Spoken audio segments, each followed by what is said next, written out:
उनके आदेश हैं कि जब भी किसी गांव में जाओ मेरी राम राम जरूर दिया करो। इंडियन नेशनल लोकदल की पूरी इकाई आज आपके बीच में है। बहुत ही आदरणीय जिला के अध्यक्ष सतबीर सिसाई जी, आदरणीय कार्यकारिणी जिला के अध्यक्ष राजेश गोदारा जी, बहुत ही आदरणीय यशवीर गोदारा जी, आपके अपने वजीर जी, सम्मानित मंच, जिले की, हल्के की, गांव की, इंडियन नेशनल लोकदल की इकाई का मैं बहुत बहुत धन्यवाद करती हूँ, अभिनंदन करती हूँ। क्योंकि ये वो, मैं तो यही कहती हूँ, ये वो रीढ़ की हड्डी है जिसके बिना इंडियन नेशनल लोकदल हमेशा अधूरी है। कार्यकर्ता, अगर कोई, न केवल हरियाणा, अगर हिंदुस्तान में भी बात चले तो ये कहेंगे इंडियन नेशनल लोकदल का कार्यकर्ता जैसा कार्यकर्ता किसी भी दल में नहीं है। इसके लिए हम सबका बहुत बहुत धन्यवाद करते हैं।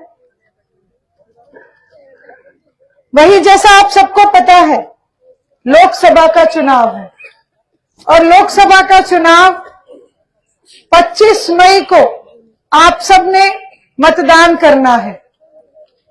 मैं तो आपसे प्रार्थना करने आई हूं, आपकी अपनी हूं, आपकी बेटी हूं। दौलतपुर गांव है मेरा, उकलाना हल्का है,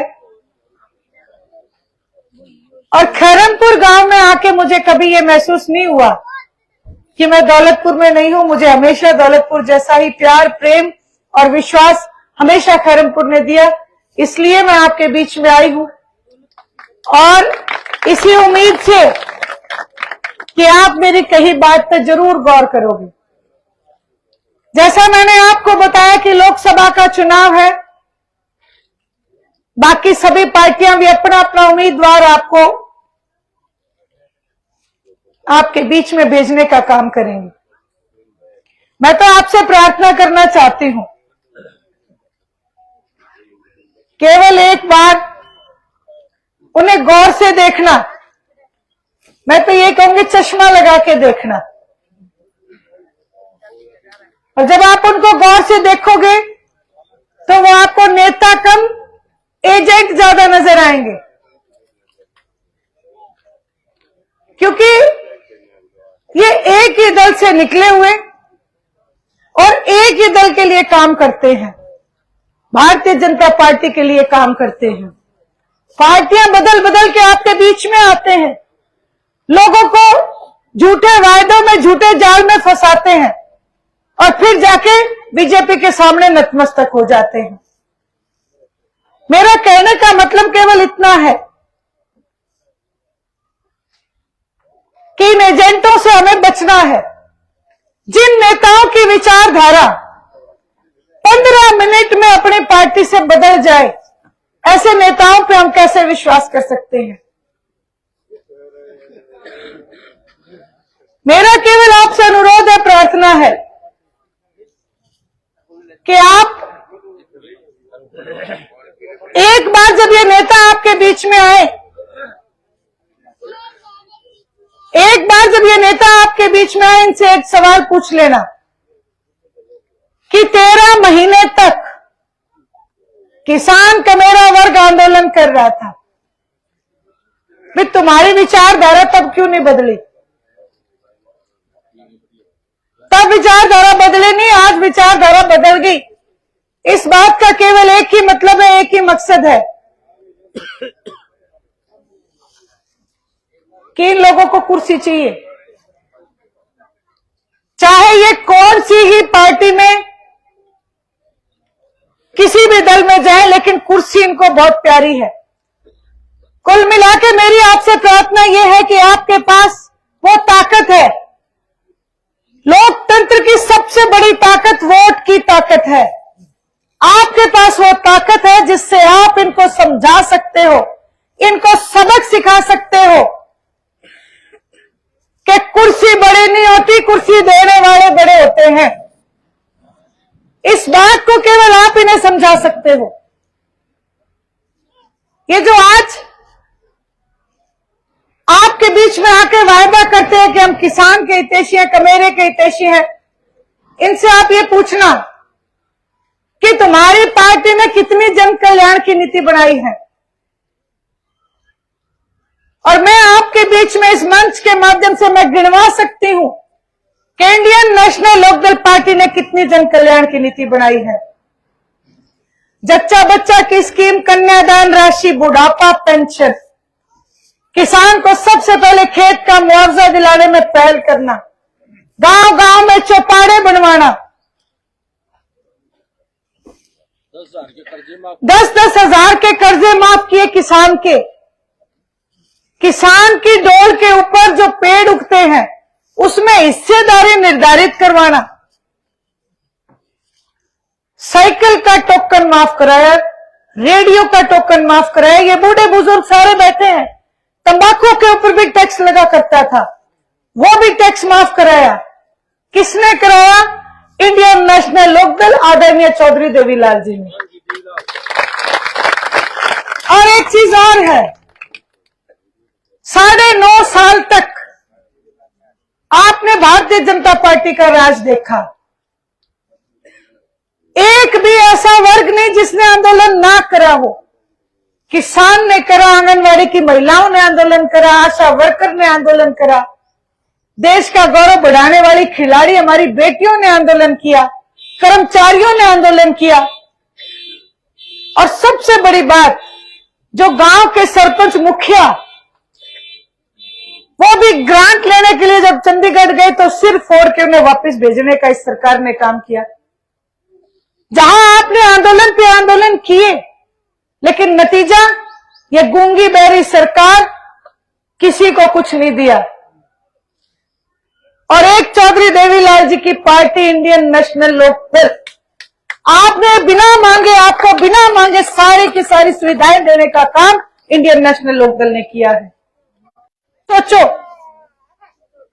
कि हिंदुस्तान में हरियाणा एक बहुत छोटी सी स्टेट है, बहुत छोटा सा राज्य है, 10 लोकसभा की सीटें हैं और 90 विधानसभा की सीटें हैं। पिछले प्लान में हरियाणा प्रदेश ने इंडियन नेशनल लोकदल को केवल 1 सीट दी थी, केवल 1 सीट। आप सारे गांव यहां पे आज खैरमपुर बैठे सारे गवाह हो इस बात का। विधानसभा का सत्र आपने देखा, वो एक एमएलए 90 पे भारी पड़ा कि नहीं पड़ा, आप बताओ। सारे चुप रहते थे, एक एमएलए विधानसभा में खड़ा होकर हमारी आवाज उठाने का काम करता था, अभय सिंह जी चौटाला। किसान कमेरे का जब आंदोलन था, पूरे हिंदुस्तान में 4200 से भी ज्यादा एमएलए एमपी हैं। 4200 से ज्यादा एमएलए एमपी आप लोगों की वोट से बने, लेकिन इस्तीफा जब आपको सबसे ज्यादा जरूरत थी कि एक नेता ऐसे उठ के खड़े हैं जो कुर्सी छोड़ के हमारे बीच में आ जाए, तब भी केवल एक नेता, एक एमएलए ने अपनी कुर्सी छोड़ी थी, आदरणीय अभय सिंह चौटाला ने। सोचो कि आपको भूख बहुत जोर से लगी हो और थाली में एक ही रोटी हो, उस एक रोटी को भी छोड़ने का काम अगर किसी ने किया तो अभय सिंह चौटाला ने किया। ये केवल एक कोई सीट नहीं थी, ये केवल एक एमएलए की सीट नहीं थी, पूरी इंडियन नेशनल लोकदल पार्टी दांव पे लगाने का काम किया। आदरणीय चौधरी देवीलाल जी की नीतियों को दांव पे लगाने का काम किया। कुछ भी हो सकता था। एलनाबाद का उपचुनाव आपने देखा, प्रत्यक्ष को प्रमाण की जरूरत नहीं होती। अब भी अगर हम नहीं समझे तो हम समझ नहीं सकेंगे। एलनाबाद के उपचुनाव में कांग्रेस के नेता, विपक्ष की भूमिका निभाने वाले भूपेंद्र सिंह जी हुड्डा एलनाबाद के उपचुनाव में गए और मंच के माध्यम से एक बात कह के आए थे कि कांडा तो मेरा मित्र है। कही थी कि नहीं कही थी? इस बात को कहने का मतलब केवल एक था कि बीजेपी को वोट डाल दो। इसलिए मैं कह रही हूं ये एजेंट हैं, ये ए और बी पार्टियां बनके एक दूसरे का साथ देती हैं। कांग्रेस पार्टी के नुमाइंदे की इलाहाबाद में जमानत जब्त होना इस बात का सबूत है कि भूपेंद्र सिंह जी हुड्डा बीजेपी से हाथ मिला के रखते हैं। जब भी विधानसभा में अभय सिंह चौटाला किसान के कमरे की बात उठाते हैं तो भूपेंद्र सिंह लाल जी खट्टर के साथ मिलकर चुटकुला गोष्ठी करते हुए दिखेंगे आपको। इसलिए आपसे प्रार्थना करने आई हूं, अनुरोध करने आई हूं कि आप इंडियन नेशनल लोकदल को मजबूत बनाओ। जैसे कि हम कहते हैं कि खेत बीजने से पहले उसकी बाड़ लगानी बहुत जरूरी है। अगर आपने उस बाड़ को मजबूती से नहीं लगाया तो आपके खेत में नुकसान होता रहेगा। ये एमपी का चुनाव आपके खेत की बाड़ का काम करेगा। मैं आपसे प्रार्थना करती हूं कि आप इस बाड़ को मजबूती से लगा लो, चश्मे के निशान को मजबूत बना दो। फिर मैं आपको इस बात की गारंटी देती हूं कि आपके खेत की रखवाली की जिम्मेवारी इंडियन नेशनल लोकदल की होगी। आप चैन की नींद सो जाना। जैसे ही आप इस बाढ़ का काम करोगे, हरियाणा प्रदेश में 100% अभय सिंह जी चौटाला मुख्यमंत्री बनेंगे। और जिस दिन आपने ये काम कर लिया, आदरणीय चौधरी ओम प्रकाश जी चौटाला ने वायदा किया है कि जो पेंशन आदरणीय चौधरी देवीलाल जी ने 100 रुपए बांधी, उस पेंशन को बढ़ा के 7,500 रुपए करने का काम करेंगे। ये जो युवा बच्चे आज दर दर की ठोकरें खा रहे हैं, परेशान है, आप सब लोग इस बात के भी गवाह हो। पहले अपने गांव में मिठाई बंटा करती कि हमारा बालक सरकारी नौकरी लगा है। खैरमपुर के लोग मेरे को बता दे 9.5 साल में कितनी बार मिठाई खाई, एक भी नौकरी नहीं बन गई, एक भी। ये कह के जा रही हूं, वायदा करके जा रही हूं, ओम प्रकाश जी चौटाला ने कहा है कि आप अपना राज बनाओ, हर घर से एक सरकारी नौकरी देंगे, चाहे वो बेटा हो चाहे वो बेटी हो। और जब तक उस बालक को नौकरी नहीं मिलेगी, 21,000 रुपए बेरोजगारी भत्ता देने का काम करेंगे। ये जो मेरी माताएं बहनें बैठी हैं, यहाँ पे कई बुजुर्ग माताओं ने तो एक गीत बना रखा है कि चौधरी देवीलाल ने बांधी पेंशन बुढ़िया रवे गठोरे में। गीत गाते हो ना? अब मैं मेरी बहनों को और कह के जा रही हूं, एक गीत और लिख लो।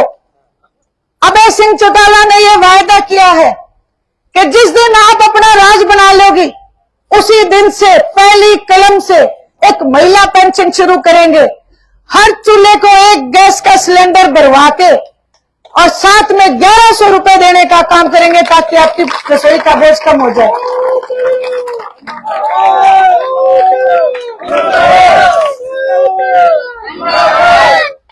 ये सारी बातें जब मैं कहती हूं तो मुझे पत्रकार पूछते हैं कि मौजूदा सरकार तो बूढ़ों की पेंशन काट रही है, ना युवाओं को नौकरी देती, और कहती है कि हमारे सरकारी खजाने में पैसा नहीं है। मैं केवल एक जवाब देती हूं उनको कि जिस समय आदरणीय चौधरी देवीलाल जी 100 रुपए पेंशन की बात किया करते थे, तब भी विपक्ष ये बात कहा करता था कि 100 रुपए पेंशन नहीं लग सकती, लेकिन चौधरी देवीलाल जी ने 100 रुपए पेंशन भी बांधी, 10,000 के कर्जे भी माफ किए और कन्यादान राशि भी बना के दी। इसी तरीके से इंडियन नेशनल लोकदल पार्टी इस बात के लिए जानी जाती है कि या तो वायदा करते नहीं, अगर वायदा कर दिया तो उसको पूरा करने का अगर काम किसी ने किया तो वो भी इंडियन नेशनल लोकदल है। अभय सिंह जी चौटाला इस बात के लिए पूरे हिंदुस्तान में जाने जाते हैं कि जुबान का धनी नेता है, अपनी जुबान से कभी नहीं फिरेंगे। आपसे जो वायदे किए उसको पूरा करेंगे। केवल आपसे साथ चाहते हैं, इंडियन नेशनल लोकदल को साथ दो, वोट करो ताकि हम हरियाणा प्रदेश को मजबूत बना सके। यही बात कहने आई थी। आप सबने जो भरपूर प्यार और विश्वास दिया उसके लिए मैं आपकी हमेशा धन्यवादी रहूंगी। आपसे वायदा करके जा रही हूं, आप साथ दे देना, देश की सबसे बड़ी पंचायत में जाके आपकी लड़ाई लड़ने का काम करूंगी और उसको जीत के लाके दूंगी। यही बात आपसे